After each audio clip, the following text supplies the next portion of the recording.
اعوذ باللہ من الشیطان الرجیم، بسم اللہ الرحمن الرحیم۔ عزیز دوستو، آج آپ کی اسلامی معلومات میں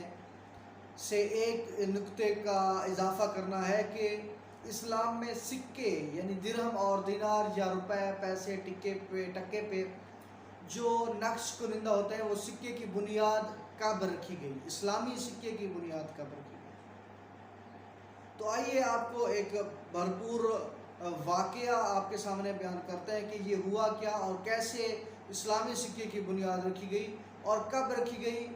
کس بادشاہ کے دور میں رکھی گئی اور کون سے ائمہ تھے کے دور میں اس سکے کی بنیاد رکھی گئی اور کیسے رکھی گئی۔ تو امید ہے آپ کو یہ ویڈیو پسند آئے گی۔ اگر یہ ویڈیو پسند آئے تو ہمارے چینل کو سبسکرائب کرنا اور ویڈیو کو لائک کرنا نہیں بھولیے گا۔ تو دوستو آئیے چلتے ہیں، بتاتے ہیں آپ کو کہ اسلام میں 75 ہجری تک اسلامی ممالک میں کوئی سکہ رائج نہ تھا، اسلامی سکہ رائج نہ تھا۔ البتہ کچھ سکے تھے جو رائج تھے، جو ایرانی اور رومی بادشاہ تھے ان کے سکے رائج تھے، اور روم میں نصرانی بادشاہ تھا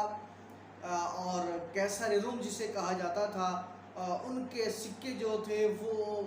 بھی اسلامی ممالک میں رائج تھے، اور جو ٹریڈ مارک تھا وہ بھی ان نصرانیوں کا تھا۔ ٹریڈ مارک مطلب جو اس کے اوپر نقش کنندہ ہوتا ہے وہ بھی نصرانیوں کا تھا۔ ہوا کچھ یوں کہ وہ جو ٹریڈ مارک تھا، جو نقش کنندہ تھا، وہ لکھا ہوا تھا اب ابن روح القدس، جو کہ توحید کے بالکل خلاف تھا۔ البتہ وہاں سے جو درہم اور دینار آتے تھے ان پر نقش وہی ہوتا تھا اور اسلامی ممالک میں وہ رائج تھا، انہی کے ذریعے تجارت ہوا کرتی تھی۔ یہ دور تھا عبد الملک بن مروان کا۔ یہ نسبتاً تھوڑا ہوشیار حکمران تھا۔ جب اس نے دیکھا کہ یہ ٹریڈ مارک جو ہے یہ اسلامی نظریے کے خلاف ہے، توحید کے خلاف ہے، تو اس سے یہ تو شرک واضح ہوتا ہے اور یہ تو اسلامی ممالک میں رائج ہے اور مسلمان اس کے ذریعے جو ہے وہ ٹریڈ کرتے ہیں، تجارت کرتے ہیں۔ تو اس نے یہ چاہا کہ اس کو ہم مٹا دیں اور ایک نیا ٹریڈ مارک جو ہے وہ ہم متعارف کرائیں، جس کے اوپر لکھا ہوا تھا شاہد اللہ لا الہ الا ہوا، کہ اللہ کے علاوہ کوئی اللہ ایک ہے اور اس کے علاوہ کوئی معبود نہیں ہے، کہ ہم اس کی گواہی دیتے ہیں۔ بس یہ ٹریڈ مارک لگانا ہی تھا کہ وہ قیصر روم تک خبر پہنچ گئی، اور ان کی جو بادشاہت تھی قیصر روم کی، وہ پوری بادشاہت سیخ پا ہو گئی۔ وہ قیصر روم سیخ پا ہو گیا اور وہ آگ بگولا ہوا، اور اس نے یہ سمجھا کہ یہ قیصر روم کے ساتھ یا بادشاہت روم کے ساتھ یا نصرانیوں کے ساتھ یہ اچھا نہیں ہوا۔ البتہ اس نے ایک چال کھیلی کہ اس نے بہت سے تحفے اور تحائف کے ساتھ اپنے سفیر مقرر کیے اور بھیجے عبد الملک بن مروان کے پاس کہ آپ یوں کریں کہ یہ تحفے اور تحائف ہم سے لے لیں، اور وہ جو ٹریڈ مارک آپ نے ہمارا ختم کیا ہے، وہ جو آپ نے تبدیل کیا ہے، اس کو بحال کر دیں۔ عبد الملک بن مروان نے وہ ٹریڈ مارک ختم نہ کیا اور اس کو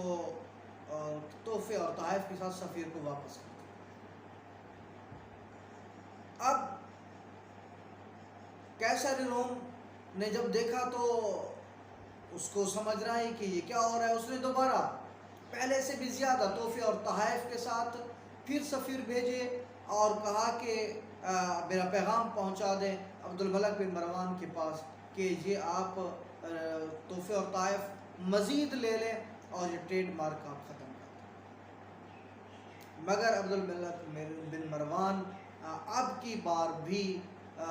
اس نے تحفے اور تحائف واپس کر دیے اور ٹریڈ مارک واپس نہ لیے۔ اب تیسری مرتبہ قیصر روم نے پھر بہت سے تحفے اور تحائف تیار کرائے اور ایک خط ساتھ تحریر کیا اور عبد الملک بن مروان کے پاس بھیجا کہ اب کی بار اگر آپ نے ایسا نہ کیا تو ہم سختی سے آپ کے ساتھ پیش آئیں گے۔ فقط سختی سے پیش اس طرح نہیں آئیں گے بلکہ ہم درہم اور دینار پہ رسول خدا صلی اللہ علیہ وآلہ وسلم کے متعلق گالیاں کنندہ کرا کے وہ رائج کرا دیں۔ اور آپ کی سلطنت کے ساتھ سختی سے پیش آیا جائے گا۔ جو ہی اب یہ خط عبد الملک بن مروان کے پاس پہنچا تیسری مرتبہ، اور وہ تحفے تحائف بھی پہنچے، تو عبد الملک بن مروان نے جلدی سے جو سیاسی عمائدین تھے اور مشیر تھے، وزراء تھے، سب کو بلایا، علماء تھے، فقہاء تھے، دانشوران سلطنت تھے، سب کو بلایا اور سب کو کہا کہ یہ مسئلہ ہے، آپ اس کا حل مجھے دیں۔ تمام وزیر جمع ہوئے، تمام مشیر، تمام لوگ جمع ہوئے، مگر کسی حتمی نتیجے تک نہ پہنچ سکے۔ جب کوئی حتمی نتیجے تک نہ پہنچ سکے تو عبد الملک بن مروان نے ایک کام یہ کیا کہ سفیر کا کہا کہ جب تک یہ کوئی فیصلہ نہیں ہو جاتا روم کے سفیر کو پائے تخت سے نہ ہلنے دیا جائے، یعنی اس کو قید کر دیا جائے۔ اب سفیر روم کا قید ہو گیا، اور وزیروں میں سے ایک وزیر نے کہا کہ بادشاہ سلامت، آپ جانتے تو ہیں کہ اسلام پہ جب بھی کہیں بھی کسی لمحے بھی کوئی بھی مشکل وقت آیا ہے تو اسلام کی نصرت کس نے کی؟ آپ کو معلوم ہے، تو آپ اس کا حل نکالیں۔ کہا کس نے نصرت کی ہے؟ تو کہا کہ اہل بیت علیہ السلام کے گھرانے نے اسلام کی نصرت کی ہے، تو آپ امام محمد باقر علیہ السلام سے مدد مانگے۔ تو اس وقت امام علیہ السلام مدینہ میں تھے،